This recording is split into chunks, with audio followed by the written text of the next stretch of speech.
Bom dia, meus amigos, primos mó da história, da grande freguesia do Cumbe de Nossa Senhora da Conceição e do Major Antonino.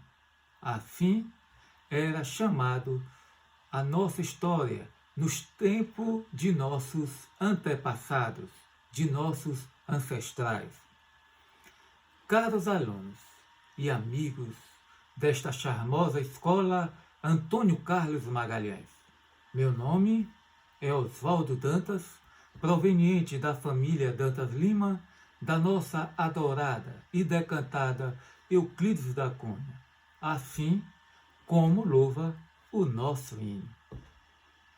A pedido da minha adorável prima Mônica, professora de História de vocês, venho aqui falar um pouco para vocês sobre o tema Cantos e Encantos da nossa gente.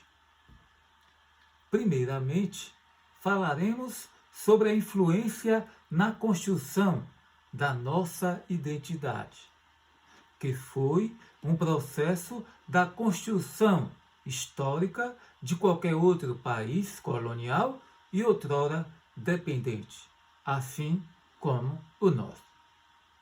Esse processo de construção da nossa identidade iniciou-se após a independência de 1822 e para nós baianos, também em 1823, com a independência da gloriosa Guerra de 2 de Julho. Passaram, entretanto, para nós aquele glamour aguerrido da guerra. Porém, o que mais matou nessa guerra não foi só a questão da guerra, e sim a doença, a fome e, sobretudo, a falta de preparo do baiano e do brasileiro de então. Perceba,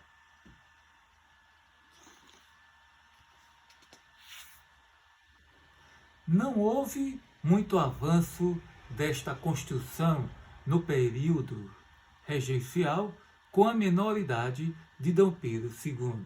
Estou falando aqui do primeiro período regencial, pois estavam mais preocupados com a política e a repressão militar através da ordem latifundiária e escravocrata em todo o território nacional. Já em 1860, com o imperador na frente e com a criação do Instituto Histórico Geográfico Brasileiro, foi promovido um concurso com um tema sobre a nossa identidade cultural.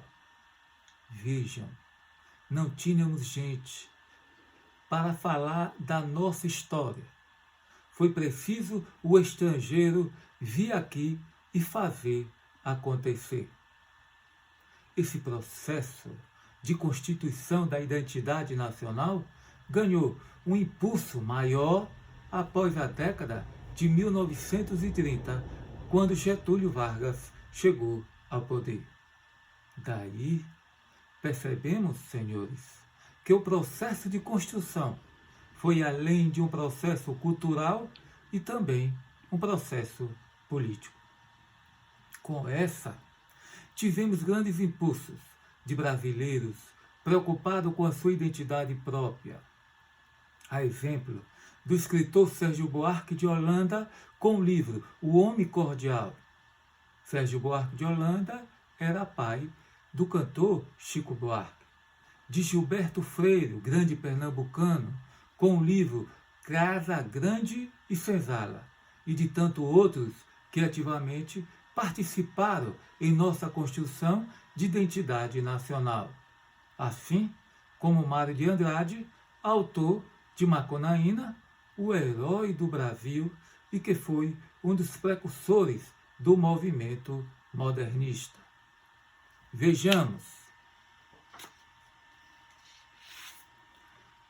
Com isso, veja aqui comigo a possível influência estrangeira na formação da história da nossa cidade e também de personalidades de sucesso no mundo inteiro que aqui adentrou em nosso primordioso mundão de Deus. Para começar, durante a Guerra de Canudos, pertencíamos a quem? A que cidade? A Monte Santo. Tanto Cumbe, hoje Euclides da Cunha, como Canudos, éramos uma freguesia, uma vila.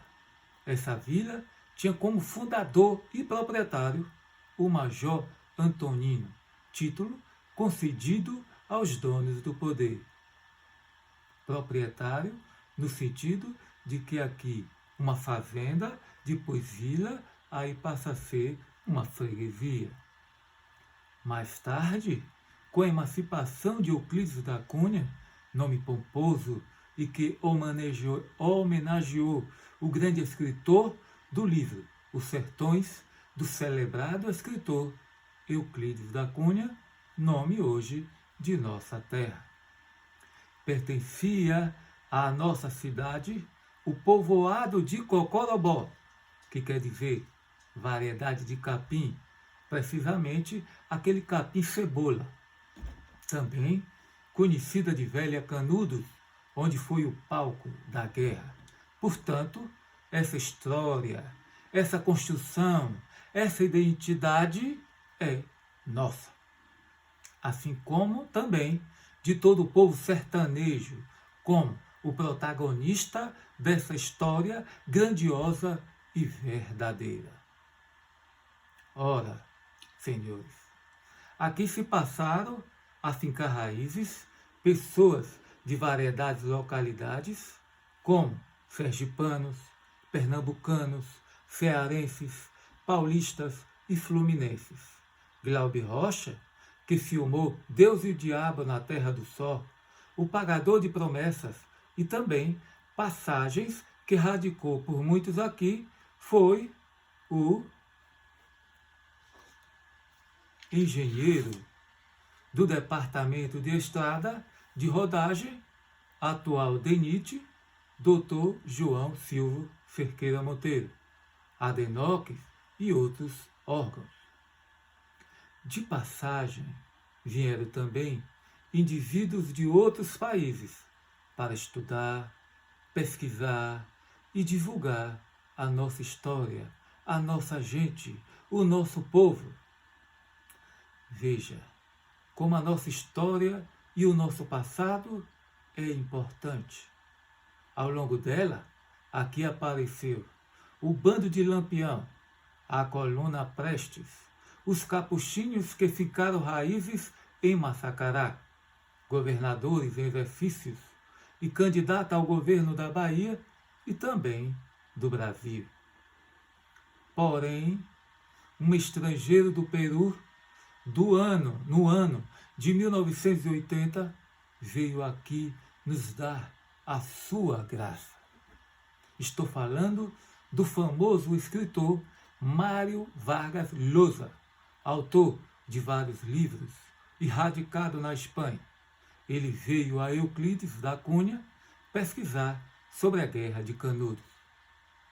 Sua estada no Cumbe e em Canudos originou no livro A Guerra do Fim do Mundo, em que dedica ao escritor Euclides da Cunha. O livro foi lançado em 1981. No Cumbe, Mário Vargas fez amizade e hospedou-se no Hotel Lua, pesquisando sobre o cotidiano do sertanejo. Então, vamos aqui analisar. No sábado, durante a Feira Livre, que sempre acontecia na charmosa Avenida Rui Barbosa, no centro desta linda cidade e bucólica, possamos dizer, no bom sentido da palavra. Ele descia de chambre. Chambre é aquele camisolão que parecia batina e de gorro na cabeça, aquela também parecida com a de Papai Noel. Não era Natal, mas era dia de feira, para comprar alguns produtos típicos do sertão e fazer perguntas à população local. Lembrando que Mário Vargas, no ano de 1990, foi candidato a presidente da República do Peru. Ele não ganhou a eleição. Então, ficamos aqui a dica que todo homem sério, honesto, nunca vence uma eleição em qualquer país que seja, inclusive no nosso orgulhoso Brasil. Pois bem, meus queridos conterrâneos e alunos, devemos participar ativamente da nossa história, da nossa construção e velar cuidadosamente com os pequenos detalhes para a história não morrer. Sabe por quê? Porque a cidade sem passado não tem história, não tem cultura, que é algo que se cultiva através da nossa gente, do nosso povo e principalmente da nossa história. Vocês têm a obrigação de serem velozes com a nossa história. Não deixem morrer a nossa tradição, a nossa cultura e, sobretudo, a nossa educação. Vivam com alegria a nossa cultura, a nossa educação, a nossa tradição e o nosso folclore da nossa gente. Repare aqui a exaustidão da palavra nossa, porque é através desse nosso que nós construímos a nossa identidade nacional. Portanto, meus amigos, viva o povo brasileiro, viva a Bahia em que vivemos e viva o nosso povo euclidente, um povo tão heróico, tão hospitaleiro, tão amigável que é essa nossa gente. Repito aqui, meus amigos, repito, vocês são os defensores e observadores da nossa história. Portanto, vele, cultue, propague aos 7 cantos de todo mundo quem somos nós. Por favor, não deixem morrer a nossa história, o nosso canto, o nosso povo, a nossa gente e, sobretudo, do nosso, ou melhor, da nossa maneira de viver e sentir esse povo enraizado que se chama povo de Euclides da Cunha. Agora, eu quero dizer a vocês um conto que eu vou contar a vocês, que eu, desde criança, lá, estacionado no Hotel Lua, de propriedade dos meus avós, ficava observando. Aqui, a passagem do então historiador, escritor, antropólogo, que foi e ainda é o Mário Vargas Llosa, pois ele continua vivo aos 84 anos de idade. Pena que não deixou correspondência, que durante esses anos todos, esses 40 anos, ele nunca ligou, nunca falou, porque o tempo muda e logo vimos que ele, como um dos protagonistas da história, da arte de escrever, eu aqui, Oswaldo Júnior, observei atentamente. Veja essa parte da minha memória, da minha lembrança, quando se tratou de Vargas. Lembro-me como hoje, Vargas Llosa, no Hotel Lua, de propriedade de minha avó, em um dia de sábado, de chambre, fazendo o desdejum do café da manhã. Em seguida, desceu para ver a feira local, de pijama, que ainda era aquele velho chambre, aquela vestimenta que parece uma camisola, com voz apressada e muita gesticulação, e atropelando a sua verborragia para todo transeunte que ali passava. Ele puxava as pessoas, ele conversava, ele era um verdadeiro cosmopolita, um verdadeiro amigueiro, aqui em nossas palavras sertanejas.